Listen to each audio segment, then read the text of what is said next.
Guru Nation, thank you so much for watching. Make sure you like, subscribe, comment, share. It really means a lot to me. Shout out to my sponsors, Versatrial, Viva Site Vault, Creo, and Inato. Links underneath to all of these. Look, career trajectories and clinical research. This industry is so unique. This industry appears like it's very difficult to figure out. It's very difficult to be an operator. Everybody asks, well, don't I need a certification for this and a certification for that? No, you don't need any certification unless you're going to be a principal investigator or a sub-investigator, or you're actually going to do some patient interaction clinical things where you're drawing blood or doing a physical exam or reviewing lab results. But other than that, clinical research coordinator, you don't need any certifications. Clinical research associate, you don't need any certifications. You don't need any accreditations. You don't need to pay anything. This is coming from a guy who has a CRC academy and a CRA academy. Well, you might say, well, you're being a hypocrite. Why are you selling academy if you don't need certification? Because you're not paying for the certification. You're paying for the job experience that we give you afterwards in both of those programs as an intern. That unpaid experience, but it's real industry experience that you can then translate into a resume, a tangible resume. And please, if you don't have experience, right, other than finding transferable skills, there's only so much tweaking you can do to your resume. Instead of worrying about, well, should I have used this word instead of that word, the bigger issue is you don't have the experience. So the small site is the way to go. You go in person and say, hey, I watched this crazy guy on YouTube, and he told me that sites need help with recruiting patients, with getting their word out in the community, with finding more clinicians in the community, with getting more studies, with your social media, passing out flyers, whatever you need to do, I'm here to do it. If you have more tangible skills like medical assistant, CNA, phlebotomist, even better. If you have other tangible skill sets like an international medical graduate, even better. If you have a PhD, even better. You can do psychometric rater. Point is, none of this stuff that I mentioned, none of it requires certifications. The only certification you need is good clinical practice, which you can get for free.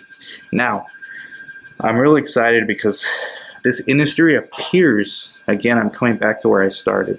This industry appears to require so much of you. And it does. It's a complicated industry. It's highly regulated. It's very important work we do. But there are actually very few things you need besides good clinical practice and research experience. That's the only things you need to take you as far as you can imagine in this industry. So you can go, I know someone, Carla Veranava, shout out to her. She went from a receptionist at a site to a CRA to now someone that owns her own niche CRO consulting company, working on phase 1 healthy volunteer studies. I mean, she's done that probably in a decade, maybe a decade and a half. You can do, the stories in this industry are super dramatic, and I'm trying to showcase more of those because all I keep hearing is, well, this prestigious university is offering this degree now. None of that really matters. Get out there in the community, get your start any way you know how. The smaller the site, the better. Once you become a CRC, you can go the traditional route, site director, if you want to stay at the site level, or you can go a very common path, in-house CRA, study startup specialist, remote site monitor, and then CRA. And from there, you can do project manager, you can do clinical trial manager, you can do study director. I've interviewed, by the way, medical monitor. I've interviewed people in all these roles. Feasibility analyst, feasibility director. You can work at the site level, CRO level, sponsor level, consultant level. You can go back and forth. You can do tech. You can do advising for startups.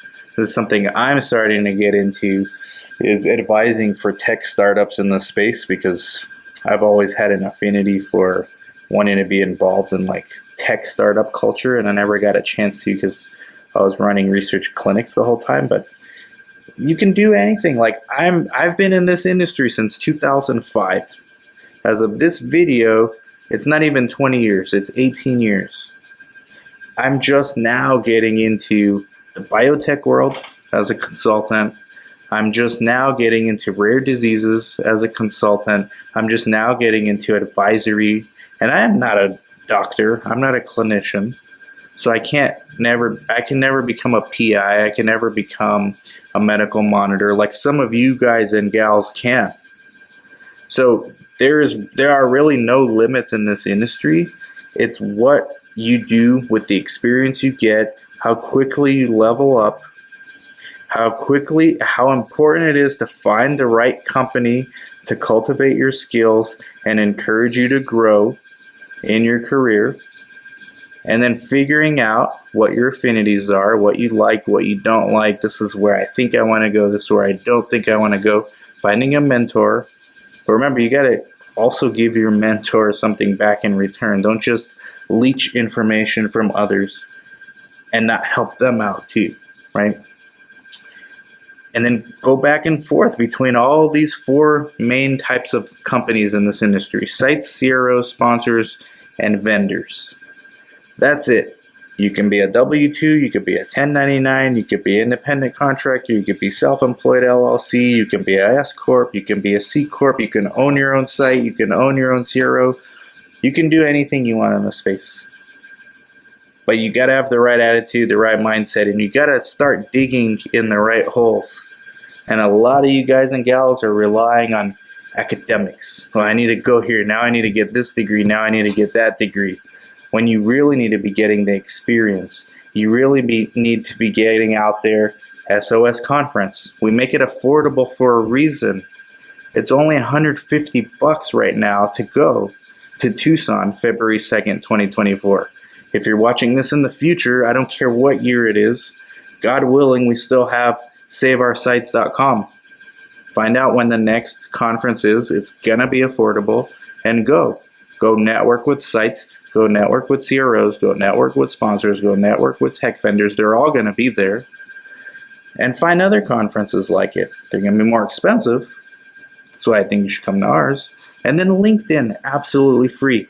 Get on a live stream.